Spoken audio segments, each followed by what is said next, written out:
All right, let's just dive right into it. In this explainer, we're unpacking the meticulous infiltration of one of the world's largest state-owned utilities.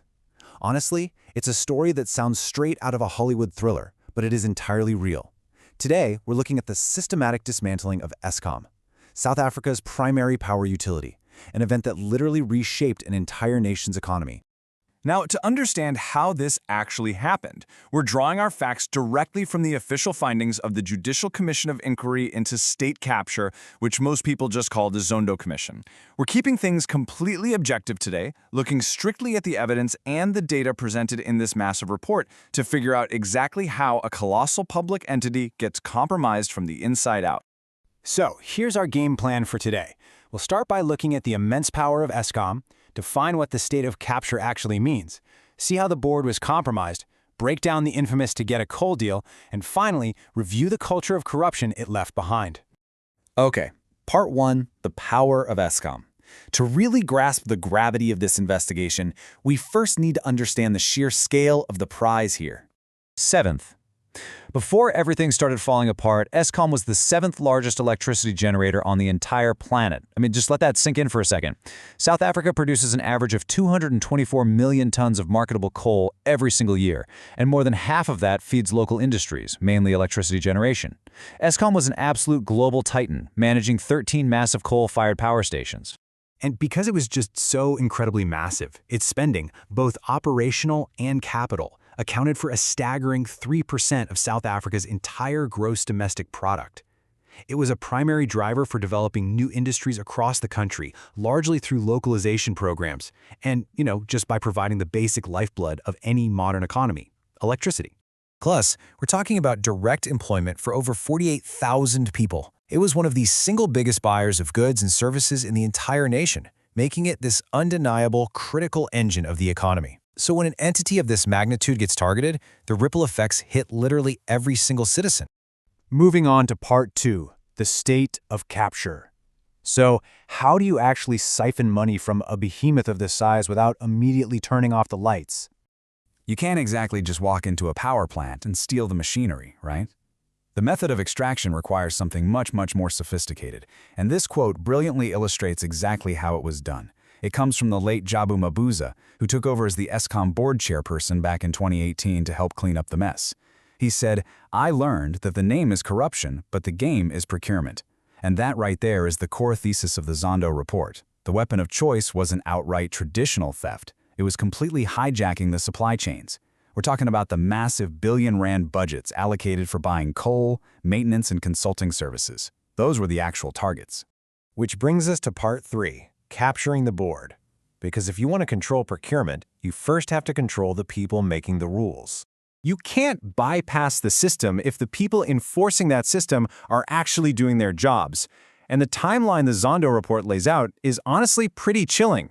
It outlines how uncooperative ministers were strategically booted out and replaced with compliant figures, often allegedly at the behest of the Gupta family. In 2014, Minister Gugaba is removed from public enterprises and replaced by Lynn Brown. In 2015, Finance Minister Nene is famously dismissed for allegedly pushing back on certain projects. And then Mosebenzi Zwan, a guy with absolutely zero prior mining experience, gets unexpectedly dropped in as Minister of Mineral Resources. It's quite a pattern. And that timeline reveals a very clear, repeatable playbook. The executive branch essentially used a specific formula to guarantee that decisions favored private interests. Step 1. Get rid of independent thinkers who might ask difficult questions. Step 2. Parachute in sympathetic leaders even if they have absolutely no relevant experience. And Step 3. Fast-track your preferred executives, like Brian Mulfey, right into the CEO spot to execute these procurement strategies from the very top. All right, part 4, the Tegeta coal deal. Once the right people were in place, the stage was totally set. Let's look at one specific example that perfectly encapsulates this whole strategy. Let's follow the money here. Look at this massive discrepancy in coal prices. Eskom allowed a Gupta-linked company, Tegeta, to supply the Hendrina station at 174 Rand per ton, while simultaneously paying them 580 Rand for the exact same coal over at the Arnott power station. So how in the world does that actually happen? Well, the commission literally described it as a corporate sleight of hand. Tegeta takes over this loss-making contract for Hendrina, but they don't produce enough coal to meet their targets.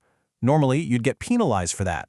But instead, Eskom actually allowed Tegeta to divert a huge chunk of that cheap coal meant for Hendrina and send it to Arnot, which is just 50 kilometers down the road, where they were suddenly getting paid more than triple the price. And here's the real kicker: the financial impact. This wasn't some minor administrative oopsie.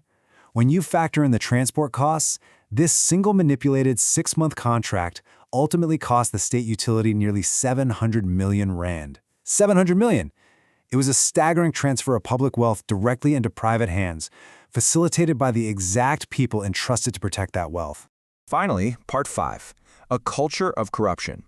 Because the Tegeta deal was really just a symptom of a much, much wider disease.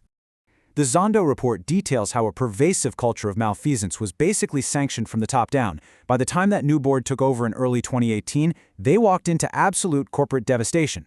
I mean, we're talking a severe liquidity crisis, zero access to funding because the financial markets had completely lost trust, ballooning expenses, crippling debt costs, and staff morale that was just completely in the tank. The 7th largest power utility on Earth was effectively paralyzed by its own leadership. Just to put a number on that systemic failure, by August 2018, internal investigators had flagged over 1,000 separate instances where procurement rules were simply bypassed, modified, or ignored. 1,049 cases. That is not just a few bad apples. That is a whole organizational operating model designed to subvert oversight. Policies were kept intentionally vague just to create loopholes that could be abused. So, as we wrap up this explainer, the story of Eskom serves as a really stark global warning. It shows us exactly how fragile public institutions can be when the guardrails of governance are systematically taken apart. The true cost of compromised leadership isn't just lost revenue, it is the degradation of the very infrastructure a country relies on to function. So I want to leave you with this thought to reflect on. If the ultimate defense against this kind of corporate heist is strong governance, just how vulnerable are the public entities in your own backyard to this exact same blueprint of capture? Think about it. Thank you for joining me on this deep dive. Keep questioning and keep learning.